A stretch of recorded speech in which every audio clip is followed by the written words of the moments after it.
One way or another, Virginia is getting its first female governor. Will the Old Dominion elect a Jamaican immigrant who served in the Marine Corps, or a former CIA agent who won't say whether she still supports a Democrat who said he hopes a Republican's kids die in their mother's arms? Here are 5 things to know about the race. First, Abigail Spanberger is running as a moderate, but she has a track record of voting in lockstep with her party on climate boondoggles, opposing voter ID, and profligate COVID spending that drove inflation. She touts police endorsements, but voted to defend a DC soft-on-crime bill so lax, even President Biden struck it down. Spanberger has tried to make the race a referendum on Trump and Doge since federal employees live in Virginia. Second, Lieutenant Governor Winsome Earl Sears is running to continue Glenn Youngkin's legacy. She champions tax relief, parental rights and education, and an all-of-the-above energy strategy. Democrats attacked her for failing to disclose payments and for interrupting Spanberger during their debate. Earl Sears says she interrupted Spanberger because the Democrat kept dodging on key issues. For example, she refused to clarify whether she still supports Jay Jones. It's up to every voter to make their own individual decision. I am running for governor. I am accountable for the words that I say, for the acts that I take, for the policies that I have put out. You have little girls.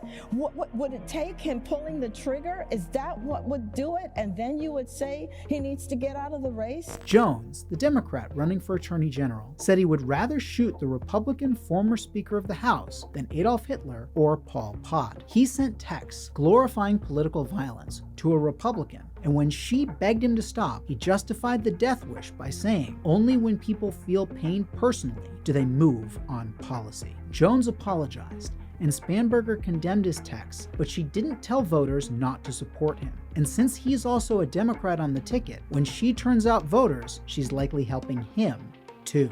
Earl Sears says men don't belong in girls' bathrooms and boys don't belong in girls' sports. Spanberger says she wants parents and schools to decide on an individual basis, but that's not how she voted in Congress. She championed a law that would force transgender policies on schools throughout the country, and only now does she seem ashamed of that top-down policy. In the final days before the election, Virginia Democrats called a special session on redistricting. They seem to think this will help push back against Trump, but Virginians just voted for a bipartisan redistricting constitutional amendment only 5 years ago. What's the real story? Follow the money. Eric Holder's redistricting group gave large gifts to Spanberger and the House Democrats one day before the Democrats called the new session. This takes Earl Sears off the campaign trail, but it may backfire on Democrats. What do you think?